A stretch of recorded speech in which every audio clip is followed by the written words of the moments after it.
Though we have all traveled many uncertain roads, we have always recognized something wasn't right. We searched high and low, yet our paths had never intersected. Our desire to seek truth, then to speak true, has brought us all together. That thing of ours is rooted in truth, because truth is the only unshakable foundation. In the greatest book, it states in John 8:32, "For ye shall know the truth, and the truth shall make you free." Truth is a powerful force. It is the foundation on which all great achievements are built, and the bedrock of trust and respect in any relationship. When we are rooted in truth, we can be confident that our decisions and actions are grounded in reality rather than in speculation or wishful thinking. The pursuit of truth is not always easy. It requires courage, perseverance, and a willingness to face uncomfortable facts. But in the end, the truth is always worth it. It allows us to make better decisions, to build stronger relationships, and to create a more just and equitable world. From politics and world events to entertainment and pop culture, we've got you covered. We'll explore our history and the stories that matter to uncover the truth that lies at the heart of each one. With our fingers on the pulse of the news cycle, we'll provide the insights and analysis you need to stay informed and engaged. As we stay rooted in truth and let the truth guide us in all that we do, let us be willing to listen, to learn, and seek out the facts, even when they challenge our own assumption or belief. Let us never forget that the pursuit of truth is not just an individual endeavor, but a collective one. Only by working together With honesty and integrity, can we build a better future for ourselves And for generations to come. This is That Thing of Ours. How is it going, everybody? Thank you for joining us today on this Wednesday, 11th of September, 2024. We'd like to thank each and every one of you for joining us on Facebook, YouTube, Twitch, X, Rumble, and Pill.net. and if you haven't already, please take a moment and give us that virtual hug. If you're over on Rumble or YouTube, hit that thumbs up button. If you're over on pill.net, take that red pill. And if you're on X, smash that heart. And we're so glad all of you have joined us today. There we go. Yes, we are. Is that me echoing or is no? Okay, good deal. All right. Well, hope everybody had a good Wednesday, hump day, making it through halfway of the week. So thank God for that. This week, I think, wasn't too terrible, but I think everybody's ready for the weekend as always. Yeah. Let's Yeah. say hi to everyone. All right, let's see. What's up, F Clan? How you doing, man? Got Chachi in the house. Hey, Chachi. Got Aaron in the house. Aaron, what's going on, man? Brother Bill. Brother Bill, what's happening, man? Miss Jenny. Jenny. Watch out for the frogs, Jenny. Got Steven in the house. Hey, what's up, Steven? Yeah. Jenny was so tired last night, she fell asleep watching the debate with us. Got Mikey in the house. Hey, Mikey, what's going on, man? How you doing? Got Carol in the house. Hey, Carol. Miss Steph. Miss Steph, what's going on, Steph? Look, now Steven's showing off. Yeah, I know. Yeah, I know. I got so many people to catch up with. Yeah, whatever. Anyways. Yeah, hello to all. Yeah, and hello to all. to everyone who can't comment or who is just lurking or who watches us later. We appreciate you all. Yep. So make sure y'all are hitting that thumbs up, giving that appreciation. We do truly appreciate it. And yeah, it was an interesting night last night. It was you had to go take care of some business there, and then the debate was going on. That it was interesting listening to people's commentary today as I was out and about. But pretty much everybody that I talked to, they're all pro-Trump anyway. So just initial assessment off because I haven't seen any of the videos or anything like that. But just initial assessment is that the people who liked Trump thought Trump won, and the people who think that or like Kamala, they think that she won. It was kind of one of those things. But I also did see a news article about independents that watched it. So yeah, Well, wait and a minute. I'm getting a hold on here. I hope you're okay. Oh man, Yeah, I hope you're doing good, Mikey. Well, Keep your blood pressure down. Yeah, keep your sir. blood pressure Don't down. watch Yeah, Kamala. praise be to God, you're still here. You're still here for a Yes, reason, man. Exactly. So yeah, I know that that was probably something that wakes you up. Those are heart attacks are no joke. No, they're not. No joke. There's Miss Bethany. There's Bethany Ann. Hey, Bethany Ann. We will be praying for you, Mikey. Yeah, we will. Yeah, we'll keep you on our prayers, man. Yep. So we got a lot to get through. We're going to talk about the debate. I know. Well, were people talking about that or something? Yeah. Oh, wow. How about that? So let's go ahead and get started. All right. Will she allow abortion in the 8th month, 9th month, 7th month? Come on. Okay, would you do that? Why don't you ask her Why- that question? why don't you That's answer the the problem. question, would you Because veto? under Roe v. Answer Wade, the question, you would you could veto? do abortions in the 7th month, the 8th month, the 9th That's month, not true. and probably after birth. Just look at the former governor of Virginia. The governor of Virginia said, we put the baby aside and then we determine what we want to do with the baby. President Trump, thank you. We're going to turn now to immigration and Thoughts? Press for the save. Because they knew that she had nothing to stand on, and they couldn't fact check that. Because if they would have fact checked that, they would have found that there were 7 late term abortions in Walls' home state. Isn't that right, Bethany? Yeah, what a great guy. Aren't we happy? So yeah, they're definitely all about that late term abortion, and that's why the press jumped in to save her, because they really had nothing to try to pull her out of that mess. Let's see. Carol says, one independent friend of a friend discussed finally coming on Trump train. Hey, you know what? It is happening. It like the fact that all these people that were on the left are coming over, every time they see Joe Biden and now Kamala Harris, and the fact that they keep trying to shuck the blame off on anybody and everybody else. So if Kamala was the only one with half a brain out there in the White House, who's been running the White House? And we all know the answer to that, but it would certainly fall on the vice president of the United States. So yeah, it's all Kamala's right now, and so this is they worked together, and I've got something interesting about that whole how Kamala was able to debate a little bit later. I agree with Aaron. So ABC lied when they said What? no states allow. Oh yeah. So just watch. All right. Do I need to read this? Care Clinic in Bethesda, Maryland. Thank you for calling here. How can I help you? I am looking to have an abortion. How far along are you? I'm 34 right now. I am in a pretty desperate situation. My boyfriend is kind of out of the picture now, so I don't really have any support. An abortion at any stage is actually much safer than delivering a term pregnancy. It's a 4 to 5 day procedure. We do some basic lab work on you and start to dilate your cervix. After that, we do what we call the fetal injection. A needle is inserted through the abdomen and into the fetal heart, where lidocaine is injected, and that will completely numb the fetus so there's no pain. And then after that, we inject a medication called digoxin and another medication called KCL into the fetal heart, which will slow and then stop the fetal heartbeat. And then on that 4th day, depending on how your cervix is dilated, we'll break your water, and then we'll give you a medication called misoprostol. Misoprostol will sort of induce contraction and increase the dilation of your cervix. You're going to have contractions and cramping, and then we'll assist you in sort of pushing in the induction and then remove all of the products of conception. You're definitely going to feel discomfort and cramping and a lot of pressure, but we do give you fentanyl and Versed during the procedure. We specialize in later trimester care. Our doctor is very well versed in what he's doing, and he's very good. So I'm not like a rare situation. Y'all help women this late in pregnancy all the time. All the time.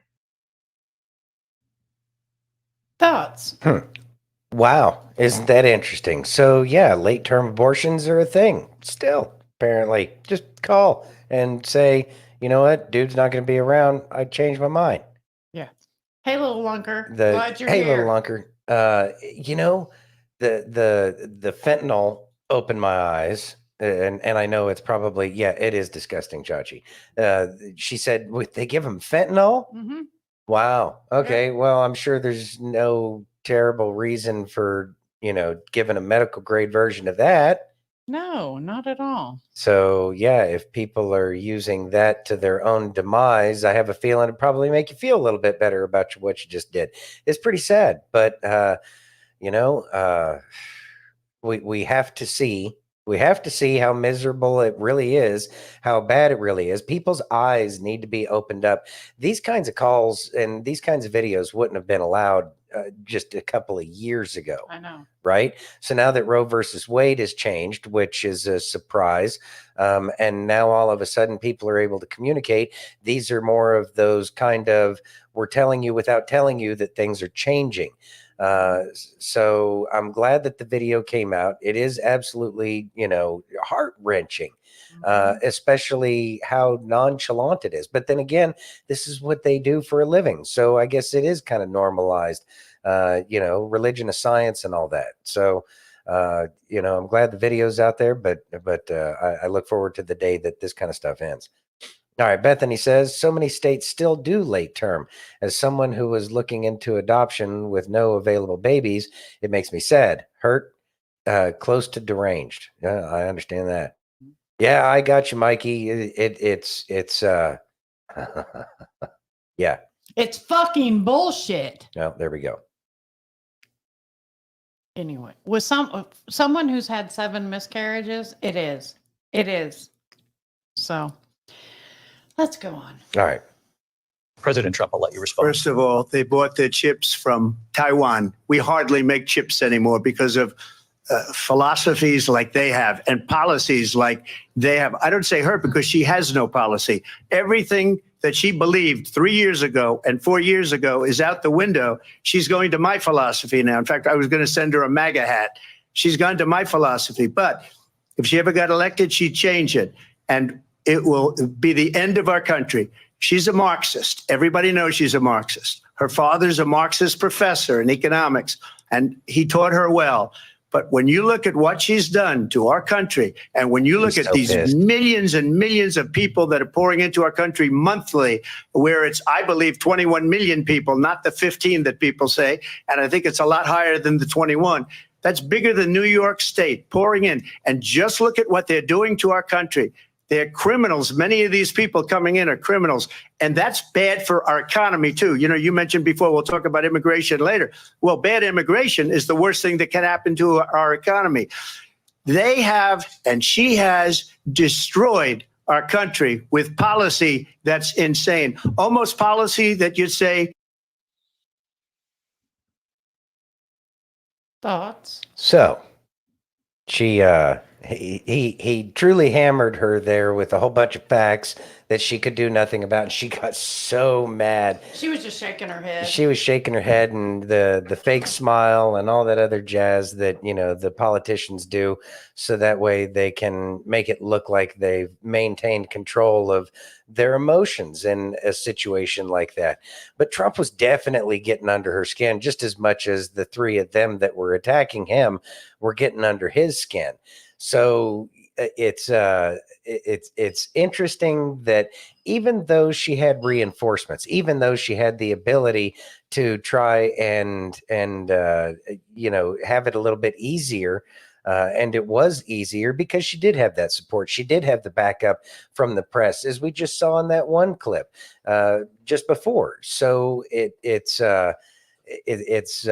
interesting that she is so not in control of her own emotional state, especially when she has reinforcements and support behind her, that she still can't keep it together.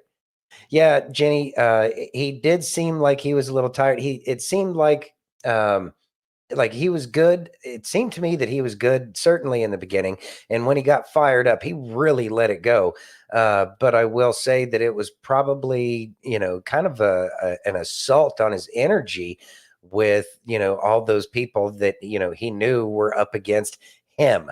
And he was, the man in the arena at that point in time.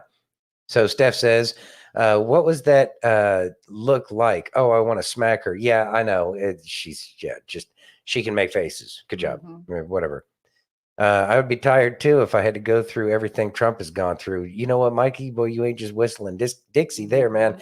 it would, yeah, I was going to get to that, Steph, because I know that Graham Jan, she was talking about looked like she had an earpiece, and yeah, I have some stuff for that, but I was gonna probably wait for that. Should I go ahead and I may as well bring up the earring Yeah, now? go ahead. I have stuff on the 3 against 1. We have a lot of stuff to get through. Okay, so last night, this earring. Let's see. I was trying to find a bigger earring or a bigger picture. We'll try this one. Open image, new tab. There we go.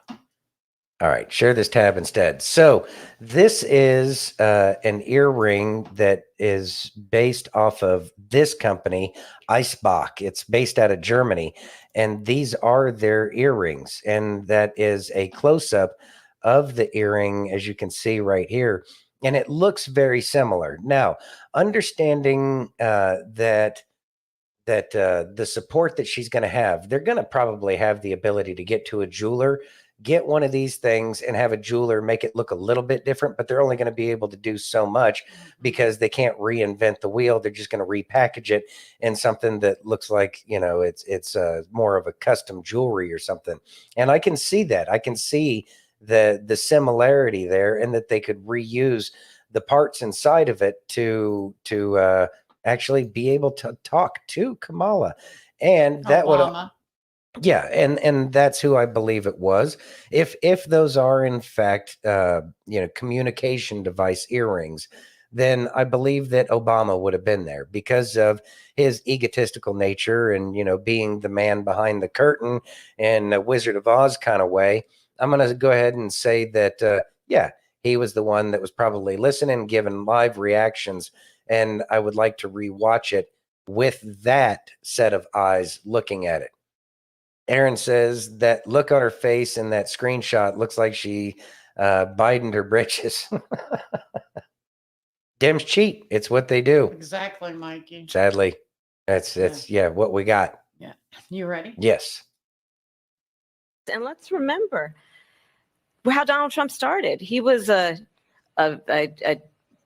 land. He owned land. He owned buildings.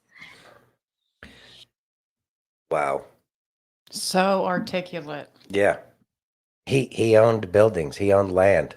Yeah, that's normal in this day and age. And he did good things with it. Mhm. If you look at the history of everything he's done, he's been a builder of things that people want. People want in their town, things that people gather at, taking care of, like the ice rink in New York City. He got it done. Nobody could get it done at the time. Right. So, yeah, he had land and he had buildings, and he still has land and buildings, and that's kind of what he does. And he's provided a lot of jobs to a lot of people. There you go. There you go, Aaron. Aaron says better than how Kamala's fam started, owning people. I mean, Facts. there is that. Yeah. Wish Trump would have clapped back with that one, I but know. well, that would have been a bridge too far. Yeah. You ready? Yeah. Well, I watched it. Did you watch it? I'm disgusted. I'm disgusted. I'm ashamed of those moderators at ABC News. They did exactly what their bosses wanted them to do. The person who runs ABC News is a close personal friend of Kamala Harris, that is responsible for Kamala Harris and her husband meeting. And they did Dana Walden's bidding tonight. It was 3 against 1 on that debate stage this evening. Hi, everyone. I'm Megyn Kelly, a special program tonight for you reacting to the debate. It was 3 against 1. It's very easy to look like you know what you're doing when both moderators are entirely on your side. Trump did the best he could under the circumstances, but it really was like 3 fighters in the ring pummeling one opponent. And Trump tried to take them all on. He did fine. He did as best as he could. He was thrown a few times to the point where he was unnecessarily defensive, and he was getting angry, and so was I. Were you? This was a mistake to trust ABC News with this debate. The Republicans must learn from this mistake. The same way the Democrats never never agree to do anything with moderators they don't entirely trust. This should be the last time the Republicans ever do this, because those two moderators tried to sink Donald Trump tonight. The numerous fact checks on what he said and none on what she said. None. I don't remember a single fact check of anything she said, and she lied repeatedly. She just got away with it. In the moderator's eyes, that was Donald Trump's job to fact check her. That's correct. Except you didn't employ that same tactic when it came to Trump. And you accused him of lying even when it was your opinion that he lied. When Trump tried to say that his comment that he lost 2020 by a whisker was him being sarcastic, David Muir actually injected saying, I didn't hear sarcasm. Who gives a shit what you heard? Who died and left you political analyst in chief? You're supposed to be the objective news anchor of World News Tonight. That's a comment you make to your significant other, David, not on the debates. It didn't sound like that to me. Shut up. That is inappropriate. It's not for you to make that call. Leave it up to Kamala Harris. Leave it up to people like me who will play the soundbite and let the audience decide. But you were out of line, and they did it to him over and over and over again. And the worst piece of all of this is the obvious tactic by ABC News, which was as follows. Mr. Trump, you said something incredibly controversial and terrible. Let me remind you of what it was. Do you have any regrets or thoughts on how terrible you were? Trump answers. Vice President Harris, how bad is Trump? And then she'd answer. It happened over and over again. That was the format. Mr. Trump, you're a piece of shit. Kamala Harris, isn't he a shit? Thank you. It was incredible. And then anything Trump said, fact check, fact check, fact check. And their fact checks were full of shit. I'm swearing even more than normal right now because I'm mad. I'm angry. I'm angry at them, at ABC, at my industry that I want nothing to do with. And I've never been happier to be outside and be able to say how I truly feel. And yes, even with some colorful words, because that's what the situation calls for. They're trying to steal this election. They're openly working to sink him.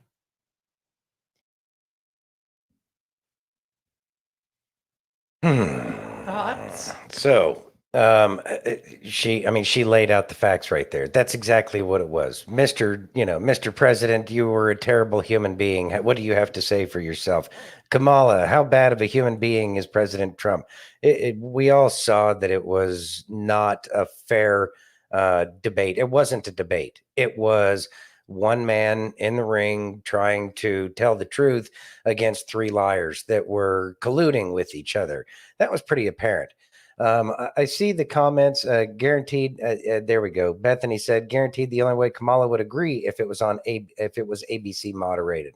And I believe, just like she had stated, where Kamala and the executive producer, or whatever it was, with ABC, is good friends with Kamala, of course. And really, keep in mind who owns ABC. That'd be Disney, by the way. So, do with that information what you will. Mikey says, Laura and the RNC failed DJT last night. That never should have happened. I think it was absolutely necessary. It should not have happened, but I think that it puts a very bright highlighter over ABC and what they're doing, how biased they are, and how many problems they're creating. I think that was a necessary evil last night, and I know that it probably wore President Trump down a little bit, but I'm sure that he's already recovered from that. It's not like he's Joe Biden or anything like that. But with that being said, I believe that was more exposure of who these people are, and to drill down on the specific tyrants that are going to be dealt with moving forward in the future. And she did put in there that, they are trying to steal the country. So now, instead of reacting to hey, they stole the election, the press, these voices that a lot of people are used to that are leaving the mainstream media, they're actually speaking the truth. And they're all starting to say they're trying to steal it. They're trying to steal it. So that way we have that, predictive kind of programming in there. So that way, once people see that the steal is real again, that they'll be like, no. I see that. Nope. So whatever. Anyways, Brother Bill says, considering the real DJT was in Cheyenne Mountain last night, his doppelganger did a great job destroying Kamala's illusion of visibility. I hear you. I have no information on that one, but something like that wouldn't surprise me. Why would they really trust sending the real President Trump over into the lair of the beast? Correct. Jenny says Trump is playing chess. I believe so. No matter how much salt they throw on his name, it only seasons his sauce. Exactly. Yeah. You ready? Yeah. So, moderator tries to fact check Trump and it instantly blows up in his face. Let's watch. All right. Clarify here, you bring up Springfield, Ohio, and ABC News did reach out to the city manager there. He told us there have been no credible reports of specific claims of pets being harmed, injured, or abused by individuals within the immigrant community. Well, I've seen people on television. Let me just say here, this is the people on television say my dog was taken and used for food. So maybe he said that, and maybe that's a good thing to say for a city manager. I'm not taking this from but television. The people are I'm on taking it from television the city saying their manager. dog was eaten by the people that went there.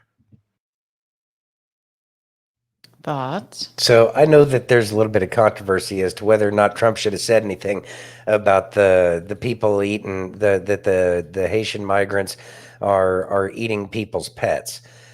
I think it was good. I think it was one more of those things to kind of shock people awake. When you hear something like that, people are eating their pets, it's going to get your attention one way or another. And that's the kind of thing, especially the people that are trying to prove stuff wrong. That's one of those things where it's like, oh, I can easily check this. And guess what? There's all sorts of articles out there about people complaining about their pets disappearing. Mm-hmm. Hey, Mike, what's going on, man? Thanks for joining. Thanks for joining, brother. Okay. Got older millennial talking about the debate. Okay. All right. So let's talk about the debate.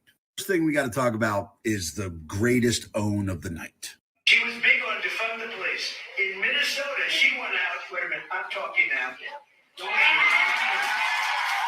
Let's be real. That was perfect. Now, I'm not going to play like that wasn't rehearsed, but hey, he still got to do it. And that was the complete domination of the night. Now, let's talk about the actual format. ABC should be ashamed because this was a 1v3. Like if you were actually watching the debate, you would see that any time that Trump finished talking, they immediately gave Kamala Harris a chance to respond. And then anytime Kamala Harris finished talking, Trump had to fight to be able to respond to what she said. There was also all the times where Trump said something and the moderators started arguing with him about it. But then Kamala Harris said some shit that was obviously complete and total bullshit. And they didn't say a fucking word. It probably doesn't hurt that one of the moderators is one of her oldest and closest friends. So there's that. For example, when they were talking about Aurora, moderators tried to say that Venezuelan gangs didn't take over an apartment complex. Meanwhile, just earlier today, the owner of that apartment complex sold it to a Venezuelan gang who had previously been extorting his people for money. There was also this topic I'm not diving into. Also, she even tried to make the claim, that old claim that has already been debunked so many fucking times, that Donald Trump said the white supremacists were good people. Sorry, Kamala, but even Snopes says you're full of shit. I mean, she even bombed the first question she was asked. She just didn't answer it. She just talked about other random shit. They made sure to keep Trump on topic over and over and over again. They made sure they hammered those points home for Trump. They made sure they argued with him when they thought he was wrong. Let's be real. This was the debate. This was ABC just fucking eating it for Kamala Harris. Oh, and the best part is I know all the liberals are going to come on TikTok and say Kamala Harris won that debate. They did a poll after that and 92% think Trump won. So look, was this debate as much of a domination as the one against Biden? No, but Biden was dying. Biden didn't know he was there. So good for Kamala Harris for being better than a dude with dementia. Kamala Harris didn't say a single thing that would inspire anyone to vote for her. She didn't change a single fucking mind. She just managed to not get completely destroyed. But I will say once again that I really enjoyed this part. Big on defund the police. In Minnesota, she went out. Wait a minute, I'm talking now.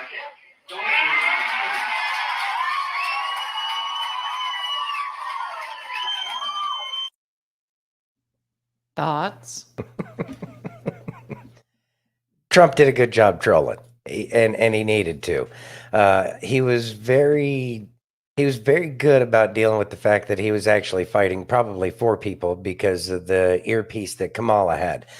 Some of the comebacks that Obama had, a lot of what she said had a flavor of Barry there.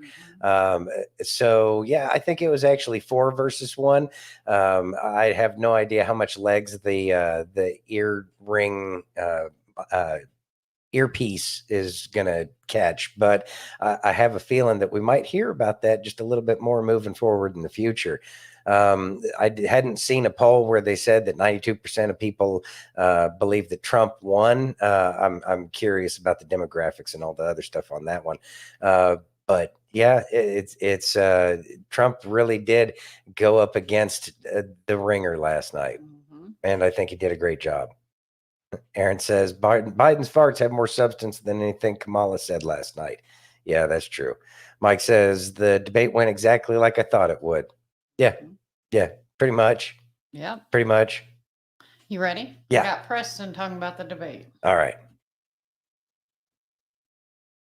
Hey, America. So you heard a lot of words in tonight's debate. And in the coming days, you're going to read pollsters say that President Trump won or Kamala Harris won. You're also going to hear the truth that ABC News was absolutely a biased network that utilized this debate for nothing more than a campaign stop for Kamala Harris. But I want to talk to you and about you, the American people. And if the choice wasn't already clear, it most certainly should be after tonight. While Americans were sitting home watching that debate, struggling to survive financially, emotionally, exhausted, worried about their own safety, worried about their children's safety, worrying about what their child is being taught in schools, and absolutely terrorized communities. You saw an actor stand on that stage and lie to the American people bold-faced and refuse to accept any accountability for her failures over the last 3.5 years. On the left-hand side of your screen, you saw a proven leader, someone who is absolutely not without flaw, but someone that has shown the American people through policy and execution that he absolutely places Americans first every single day. So while debates are absolutely important, it's important to remember this. You are the American that is suffering under the Biden-Harris administration. Just simply ask yourself, are you doing better under Biden and Harris, or were you doing better under President Trump? If you're like the millions of Americans who's absolutely losing their livelihoods day by day, the answer is clear. President Trump's policies that he implemented while he was president, as well as his Agenda 47, proves that the American people will continue to prosper under another Trump presidency. Meanwhile, Kamala Harris, who not only promotes, stands by, and promises to continue Biden economics, stood on that stage and laughed in the faces of every single one of you who are suffering under their economic policies, while refusing to accept accountability for any failure she has had in the last 3.5 years. While you go to sleep tonight all across this country, knowing that there are millions of criminals who have crossed the southern border allowed in by Kamala Harris, your safety was absolutely thrown aside tonight as she laughed in the face of you and President Trump, calling it an extreme exaggeration. To the people of Springfield, Ohio, I want to say I'm sorry. I'm sorry that the vice president of this country, who's currently running for president, downplayed the atrocities that are happening in your town that we all know to be a truth. While Kamala Harris attempted to attack President Trump's character, and she may feel as if she done a good job at doing so, President Trump didn't even need to defend his policy and his ability to once again rebuild this country. Kamala Harris has had 3.5 years to execute on every single thing that she promised the night, yet she has failed to do so, while you as an American have been suffering continuously under her leadership. Kamala Harris is by far the greatest threat to America, the greatest threat to American politics. And a Harris administration will absolutely put this country in the darkest days we have ever seen. So don't allow yourself to be overwhelmed by the words, the polls, the headlines from the media, or any of the word salad that you heard tonight. Simply stop and ask yourself, were you doing better under President Trump, or are you doing better under Joe Biden and Kamala Harris? A Harris administration is nothing more than 4 more years of Joe Biden, with the addition of World War III, complete social and economical collapse, and a country that will no longer be recognizable at the end of her term. Much love, God bless, and as always, keep the faith. Thoughts? All right. So I guess the phrase of are you doing better than you were when Trump was in office? I'm going to say that's going to be probably one of the best things to help out the cause more than anything else. How were you doing under Trump? Because I know personally I was doing better during the Rona under Trump when everything was shut down than I've done since Trump got out of office. That even though everything was locked down, the economy was still better and people were doing all right. Yeah. You We know, can afford groceries. I know we could afford groceries, but people were still, I mean, I know people were sent home and stuff like that, and that was difficult for a lot of people. But at the same time, the wheels of the economy were turning, and people were really trying to help each other out. Like there was a much more sense of a community back then as well. Regardless of Trump. I mean, obviously the people that still are never Trumpers, those were the nasty people. Didn't want to, try to be friendly to anybody. But then again, they were probably holed up in their house with 8 masks on and whatever else Fauci told them to do. Right. So not too worried about those people. But at the same time, you know what? For the most part, everybody was really, really cool with each other. But that's because people weren't worried about the long-term outlook for their life, unlike where we're at now, where we're wondering whether or not there will be an outlook for life on this planet if another 4 years of this crap is ahead of us. Aaron says, hate to say it, because of the mass compliance with people being scared of going outside, I did great in 2020. And some people did prosper in 2020. And a lot of people, I think this was one of the other things, is a lot of people ended up getting a side hustle during 2020. People started to figure out how they could make some money on their own without those big businesses. So it was the beginnings of a shift into something that would probably lay the foundation for what we're going to have moving forward after Wally World and all of these, mega corp companies go under, because they don't deserve to be in business, because they were the ones colluding to make all this crap happen to begin with. Exactly. You ready? Yes. Okay, good. Many are called, few are chosen. What makes you the few that's chosen? You're pursuing God with all your heart. You are evolving into the character of Jesus. You are crucifying your flesh. You have changed from the person of yesterday into the person you are today. You're constantly evolving. Because of that growth process, this is why you're single. That person could not have been carried with you through the changes in your life, because that person fell in love with the old you, but you're not the old you anymore. You're a different person, and you still have room to grow. You still have other directions to go into. Just about impossible for somebody to go through a transformation in a relationship and turn into a different person and stay equally yoked to the other person. It's almost unfair to ask that person to come with you through this journey and stand by your side, knowing you're going to turn into a different person. This is why we have to pursue our purpose first and then our person. Find your purpose first and then your person. Your person will support your purpose. Your person will be your helpmate within your purpose. As you go through this journey of chosen, as you go through this journey of discovering your purpose, let us not forget about those in the Bible that lived through isolation. Let's not forget about the life of Joseph, the life of Moses, the life of Elijah, the life of John, the life of Jesus. Beautiful. Thoughts? Beautiful. So, the growth process. That's, I think we've touched on it here in the past a little while ago, but I think that it is important to keep in mind. And that is when you're growing, you're going to be going through all these changes. You're letting go. It's, I hate to compare anybody to a snake, but like a snake shedding its skin, it's going to, you've got to get rid of what was and become who you are. So just like he said, you got to find your purpose first, and then you can start worrying about all the other stuff. And then once we understand what our purpose is and what we're growing into, we can focus on that completely and do our part to get to that point where we can get to the person that we desire. And I'm going to say that I'm really lucky because my wife has helped me grow and I'm helping her grow.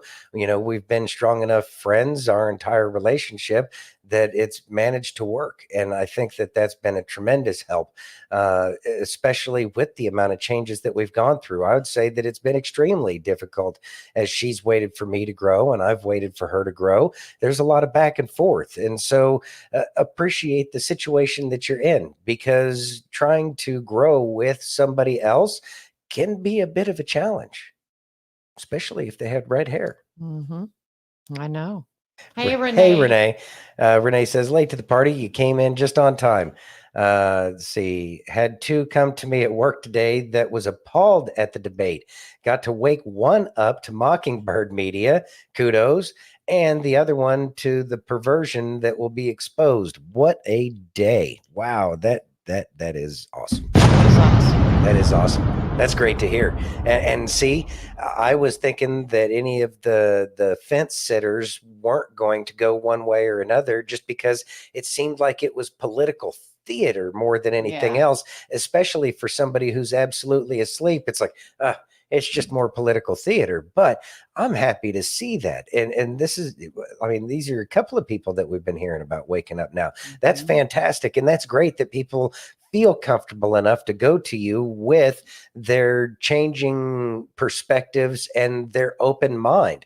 That is a kudos to all of y'all when people come to you, because it says that you're approachable, and that's exactly what we should be. So great job, and it's great news to hear that people are waking up. That's amazing. Hope says, "Oh, how I tried to teach my oldest daughter that." Yep. Carol says, and sometimes we're just stuck with each other. She was kidding. She was kidding. I know how you feel. Oh my gosh, really? I'm just kidding. Uh-huh. Just kidding. She works at a community college, by the way. Okay. Oh, really? Yeah. Wow. That's impressive. Yeah. That's amazing. That's really. All right. Yeah. You ready? Yeah. So it's happening. Yeah. Gen Z is starting to figure out how bad a Comrade Harris White House would be. It's about time these damn kids start to listen. Let's go.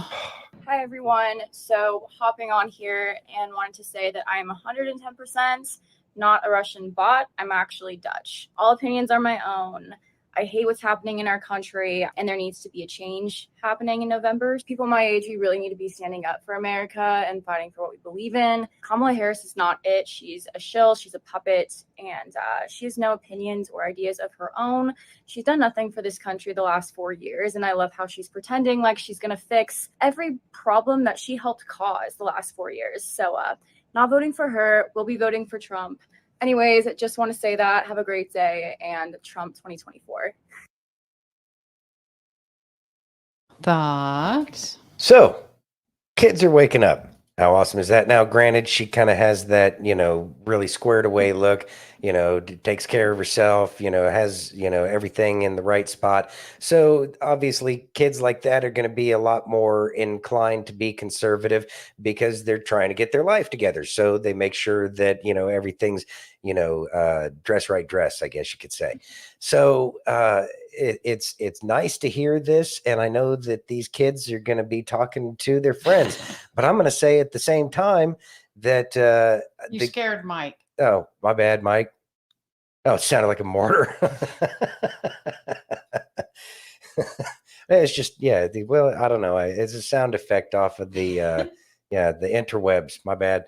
Anyways, so the kids that I talked to at Plummet School, because I'm clearly the oldest one there, but at the same time, these are all young people, probably all younger than 25. And they're all pro-Trump, and they are actively planning on voting for Trump. So I will say, and keep in mind, this is blue Vegas, and every single one of them, not a single one of them likes Kamala, and that they're all vocal about it. So I'm going to say that there's a lot of hope for the future. They may not necessarily understand because they haven't been taught what the Constitution is and how this whole thing is supposed to work, but they will be open to understanding it once we get out from underneath the sleep of what Kamala and Biden and Obama and co have been doing to us, the Bushes, et cetera, et cetera. Love it. You ready? Yep. You want to go ahead and read that headline, please? Yes. TikToker Courtney Katala, apologies if I messed that up, has women on the left melting down on social media over women's rights. You ready? Yes. Good morning, assholes. I woke up this morning and decided I wanted to wreak havoc today. So depending on where you stand, you're either going to be in a bad mood after this video or a good mood. Let's get into it. Let's start with feminism and then we'll move on to the good stuff. I'm good. I don't need any more fucking rights. So if you're going to advocate, do it for yourself because your girl is good, okay? I can do all things that my husband can do. Some of them I don't want to fucking do. I don't want to do. That's a boy job. That's a girl job. Please keep the rest of us out of it. Now the good stuff. I'm so excited. I'm not voting for Kamala or whatever the fuck her name is. Would you like to know why? First and foremost, she knows zero things about the government. She is dumber than a box of rocks. Talks in circles. Even my kids go, what did she say? They're 10. We don't know, honey. We have no fucking clue. Okay, this next one's really gonna piss some of y'all off. We don't need a woman president. Oh yeah, I said what I fucking said. That is a man's job. We are too emotional. We might be able to find out what they did on July 25th, 2006. We might be able to find out who they dated in 3rd grade. But we are too fucking emotional. We'll be, when somebody pisses us off and then wake up in the morning and go, that was probably not a good idea. Too emotional. We should not be in that position. Also, though, I am gonna contradict what I just said. If Candace Owens ran for president, I would vote for her. That girl is smart as fuck. Y'all want to vote for Kamala because she's a black female and she would make history. But I guarantee you, if Candace Owens ran for president, you wouldn't want to vote for her. That's a black female. Just say that you're you're a female and don't you have daughters? That's why you should be voting for Kamala. First of all, if you would do just a little bit of fucking research, just a little bit, you could literally Google this instead of listening to fucking CNN. You would know that every state has different fucking rules on women's rights. I live in Florida and I happen to agree with those. Did you know that it's anything past 6 weeks? I agree with that 110%. They also do make exclusions for medical reasons and all of those scenarios. Again, maybe do a little bit of research before you just start playing fucking fingers. And you don't have to like me. You don't have to agree with anything that I said. You can unfollow me if you want to. That's fine. I don't care. I really don't. Y'all, we have to fucking talk about this because this election is so goddamn important. I and lots of other Americans cannot afford to live like this and deal with the shit that we've been dealing with under the fucking Biden administration for another 4 years. Also, I don't know how y'all don't see literally just puppets in this fucking game. And because it's TikTok and it probably doesn't agree with half the shit that I just said, this video is probably going to get taken down or it's going to get pushed to the wrong side of fucking TikTok and everybody in the comments is going to have something to say because everybody's feelings are going to get hurt because everybody's got feelings and shit. God, y'all are just a bunch of pussies. So to recap, I have all the rights that I need and I'm not voting for Kamala. That's not right. I really probably shouldn't have drank that espresso this morning because I was out for blood. I've been contemplating making this video since like Monday. There's just so much to be said about the fucking right side that the media paints such a bad fucking picture. They're literally just playing into what the media wants you to fucking. If y'all follow me, you know that I like Trump. I also live in the middle of nowhere in Florida. So I felt like that's a given. If you're adult enough, then we can discuss things. But if you're just going to like yell at me then I'm not open to discussing anything with you, because at that point you can't discuss anything with anybody because they're fucking right and you suck and you're wrong. So if you needed a reason to unfollow me today, there you go. Or if you needed a reason to follow me today, there you go. I love you guys, and I hope you have a great freaking day. Thoughts? So that was fun. That was pretty fun. Whew. This push to make history, it really does wrap up a lot of people thinking that they are somehow making history. Yet they really had no hand in the making of history. Let's throw away the fact that the election was stolen, and they put a dementia patient in there. We made history. Good job. We made history. We put a dementia patient as the president. Good How job. awesome. Good job. Yeah, that's great. Fantastic. By doing this, obviously we all can see the fact that making history doesn't necessarily mean that it's always a good thing, especially when we put the inept and incapable into positions where they have no clue that they're supposed to be. Kind of like a post turtle. I don't know how many of y'all know what a post turtle is, but that's somebody put a turtle on top of a fence post and it's just kind of sitting there swimming in the air. And, nobody really knows how it got up there, knows that it didn't get itself up there, but, somebody definitely installed the turtle in that place, even though they had no business. Yeah, Biden. Well, and Kamala's a post turtle. So, You want to read Chachi's thing? yeah, Chachi says the biggest difference between commies and MAGA folks is leftists have no chill. Boy, that's the truth. They attack instantly and telegraph their true intentions immediately. It would be bad for commies to go after MAGA. I agree with you. Jenny says I want to be her friend. Mm-hmm. Me too. Yeah. Me too, Steph and Jenny. Yeah. Well, the thing is it's nice to hear more people say what we're all thinking. It's not a confirmation of we're right, but it's nice to know that, hey, there's a lot of people who agree with what we have to say, and of all race, creed, color, national origin, whatever. National origin too, because there's immigrants that are here, that still have a green card and want to be American citizens, don't like what the hell they're seeing. Exactly. So it's nice to know that we're not alone. Mike says, I have 1,000 ways to make history. None of them involve Kamala. Yeah. That's very true. Very true. You're ready. Yeah. The 5 greatest enemies of marriage according to the Bible. When it comes to marriage, the Bible provides profound wisdom on maintaining a strong, loving relationship. But it also warns us about certain pitfalls that can threaten this sacred union. Here are the 5 greatest enemies of marriage according to the Bible. 1. Pride. Proverbs 16:18 reminds us that pride goes before destruction. Pride in marriage can lead to a refusal to compromise, admit faults, or even seek forgiveness. It creates a barrier between spouses, preventing true connection and intimacy. 2. Selfishness. Philippians 2:3 encourages us to do nothing out of selfish ambition or vain conceit.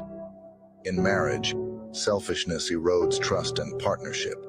When one or both partners prioritize their own needs over the others, it creates a toxic environment where love cannot thrive. 3. Unforgiveness.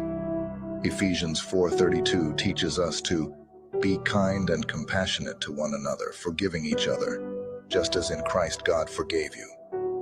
Holding on to grudges and refusing to forgive can slowly poison a marriage, leading to bitterness and resentment. 4. Infidelity. Hebrews 13:4 is clear. Marriage should be honored by all, and the marriage bed kept pure, for God will judge the adulterer and all the sexually immoral. Infidelity is one of the most devastating blows to a marriage, breaking the sacred bond of trust and unity between spouses. 5. Neglect. 1 Corinthians 7:3 advises, the husband should fulfill his marital duty to his wife, and likewise the wife to her husband. Neglecting your spouse, whether emotionally, physically, or spiritually, can cause a deep rift in the relationship, leading to feelings of isolation and abandonment. Understanding these enemies is crucial for protecting and nurturing a healthy, God-centered marriage. By recognizing and addressing these threats, couples can strengthen their bond and build a marriage that honors God and each other. Drop an amen if you have God. Thoughts, sir. All right. And congratulations, Aaron. Yeah, congratulations, Aaron. Good job, man. All right. So pride, selfishness, unforgiveness, infidelity, and neglect. Really, I mean, if you are a biblical couple, if you are a couple that's trying to embody the principles that we read in the Bible, it's going to create a stronger marriage. I can tell you from wisdom, I tried doing it the other way, and it doesn't work as well as it does when our relationship is focused on God. Surprise, surprise, right? It's like that book of wisdom that was given to us by our Creator was done for a reason to help us be like, in his image. Hold your shock. I know. Calm down. Calm down. All right. Anyway, yeah. So you need to be humble. You need to recognize we both need to humble ourselves. We need to recognize that, even though we are with each other all of the time, we're going to have different ideas, perspectives, and ways of going about doing things. So we need to be, understanding of each other. We do. Not to have that you're going to do it my way kind of crap. You need to listen and hear what the other person is telling you. So that way, if you're not listening, how are you supposed to be able to be a part of a team? Right? It's like any team. It's like anything you've ever done with a team sport. You have to play your part. And once we recognize our part and we recognize that we can only play a part, nobody's the star quarterback in a marriage. Everybody is an equally important player. Yes. And so that's how we can make sure that we're on the right path. And by utilizing the wisdom that's provided to us in the Bible, it helps make sure that we stay on that straight and narrow. And we can help each other, any relationship, they can help each other move forward in a much more peaceful way than it would be if we were contentious with each other. You're right. I honestly believe that as a married couple, compromise is really a big deal. And you have to absolutely positively talk to one another. Mm-hmm. Very true. What? I just wish more and more people would realize that. I get it. Yeah. You ready? Yep. Okay. We're going back to Springfield. Here we go. All right. In Springfield, they're eating the dogs, the people that came in. They're eating the cats. They're eating the pets of the people that live there. And this is what's happening in our country. And it's a shame. Thoughts? It's kind of controversial. A lot of people, even Dinesh, I think, didn't like the fact that it was brought up. Some people are saying that was it Dinesh? Anyways, regardless, the point is there are some pundits that are out there that are saying that Trump made a mistake by bringing up the fact that people are eating pets. And you look at it, and I see, if you just do a search, you see that these migrants are eating all sorts of critters, geese, animals are disappearing. I think it's extremely important. What's up, Rambo? I think it's extremely important that President Trump actually said something about the pets. Again, this is a thing to wake people up to the various things that are going on out there. It was definitely a shock to a lot of people. I know that it was something that I think we had actually played a video on it before the debate, didn't we? Yeah, so we'd actually, and it shocked me. And then to hear President Trump respond, and a lot of people are saying, don't get your information off of TikTok.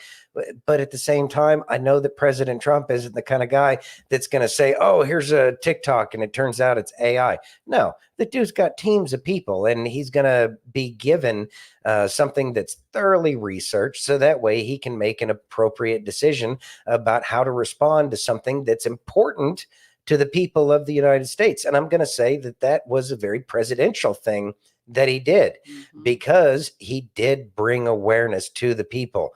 That is something that the left clearly didn't want anybody else to know, because, well, in the end, it makes it look like their policies suck. Stephen says, may as well get started now on the truth, and starting with Pets' meal is a great start. Yeah, I do believe so. And if they think that that's not where Klaus Schwab and co. want us to go, then people will never, if it's not said at some point in time, people will never wake up to the concepts of what they're really trying to put us under. Skunk says, I do like a good dog with mustard and relish. Hope you're talking Is about that a hot dog. Is that Chicago style? Ugh. Yeah. You ready? Yes. You want to read that? Eric Swalwell has a full-blown meltdown about cat memes. What in the hell is this? Let's go. Oh, this will be fun. What in the hell is this? The chairman tweets, protect our ducks and kittens in Ohio, because he goes down some crazy rabbit hole, completely debunked that aliens are eating pets.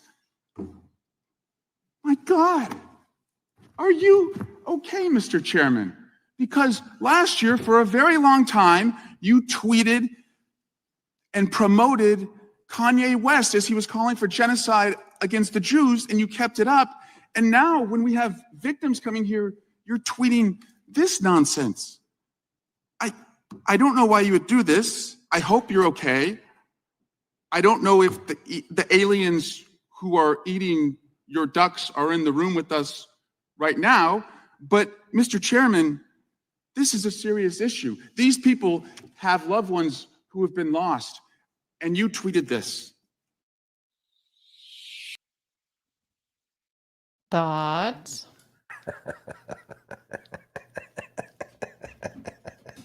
That dude lost his shit. Uh-huh. Let that one sink in for a second. He lost his shit over some memes. Yep. Swalwell knows what that meme was getting at, because, yeah, they're eating the geese and people's pets. Exactly. He's upset because And I guess the cat got out of the bag. Yeah, well, I did just see that on Liberty Daily that they did come out and prove that they are eating the geese, the Haitians. The geese, yeah. There was actually 911 calls, and yeah. So yeah, who tweeted it that he lost? It was the chairman of the Judiciary Committee had tweeted that, Jenny. Bang, bang, the fang, fang. And yeah. So that's another thing that I wanted to point out is, as everything gets close, we'll say close, as everything closes in on these people who are trying to keep the steal, right? They're going to get more and more upset about the things that are against the narratives that that hurt them.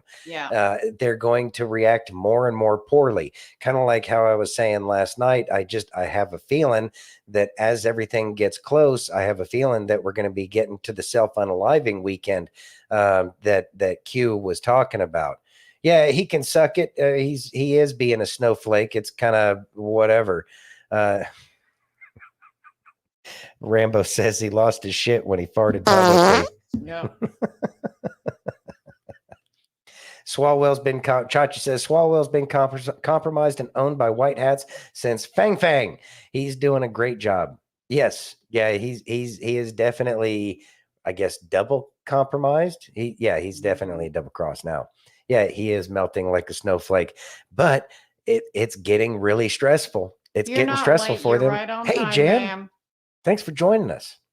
And you missed the thing about the earring that we shared earlier, Jan, because I remember you were talking to us about looked like she had an earpiece in, and the people have already found out that there is a little earring that will actually do the communication. So yeah, I think you actually caught on to that one, Jan. Anyways, so yeah, that was pretty good too. That was good. So Sassy's going to talk about how he feels about Trump bringing that up about Springfield, Ohio. All right. You ready? Yep. Why do I think it was a mistake that Donald Trump talked about cats and dogs being eaten in the debate last night? Look, we got a lot to talk about today, but let me say it like this. While I am a Trump supporter, I'm always going to call shit on both sides. Something that the left can never do is when their candidate fucks up, they can never admit it. I have no problem with it because the truth has no fucking political allegiance. Never has, never will. But this was a mistake for Donald Trump. It doesn't matter if it's true. The fact is, as of now, there's nothing to back that up. Trump's biggest crutch is his hyperbole. I've come to expect it. I'm from the South. We talk in hyperbole too. But a president should never. Now, Kamala lied her ass off last night. More than I've ever seen her lie today.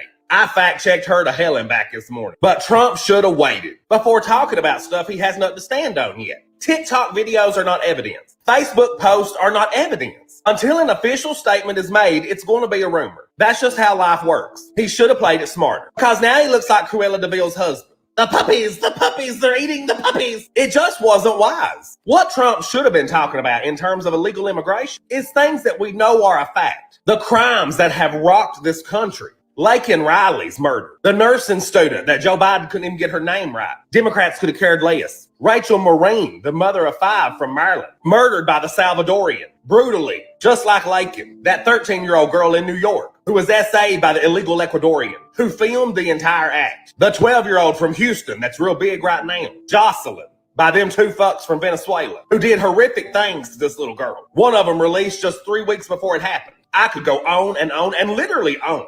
These are the types of failure that Donald Trump had to talk about that would have steamrolled Kamala in any argument that she brought because they are factual. 100%. The Democratic Party doesn't have shit to say. There is no rebuttal, no fact check that will not set by it. Check homelandhouse.gov. I want to read you a statement from homelandhouse.gov. They have something called 4 hard facts about the Biden-Harrison policy regarding the border. Hard truth number 4 is interesting. The bipartisan Senate border bill nor the recent executive order on asylum would have done anything to prevent these tragedies. The Biden administration failed on the border because these individuals fail under the stupid cap of $2,500 to $5,000 a day, depending on the Senate or executive order. In essence, they would have got through anyway. This is important because shy of anything, besides closing down the entire fucking border, no exceptions right now, no piece of legislation ever passed would have done shit. No amount of reinforcements, no amount of funding, no increase in border agents, none of the bullshit that Democrats spew would have changed the outcome of these deaths. Because as they say, that is humane. Watching the death of our own citizens from people who are here illegally. A lot of these from prisons, convicts, rapists, and murderers that their own countries kicked out. That is what they call humane. These are the points that Trump should have stuck with. These are shared facts that we all have. These are things that Democrats can't dispute. That's how you win a debate, not with TikTok rumors. Because until what he's talking about is verified, it's just more ammunition, fuel for the fire, for the left-wing controlled media and Democrats to throw on him. He literally sets his own ass on fire, and it drives me crazy. Whoever coaches this man, to me, he brags about firing people. He need to do that. He need to damn do that. Okay, bye. Thoughts? All right. First thing is what has Trump done masterfully more than anything else? He's lived rent-free in the press's airspace the entire time.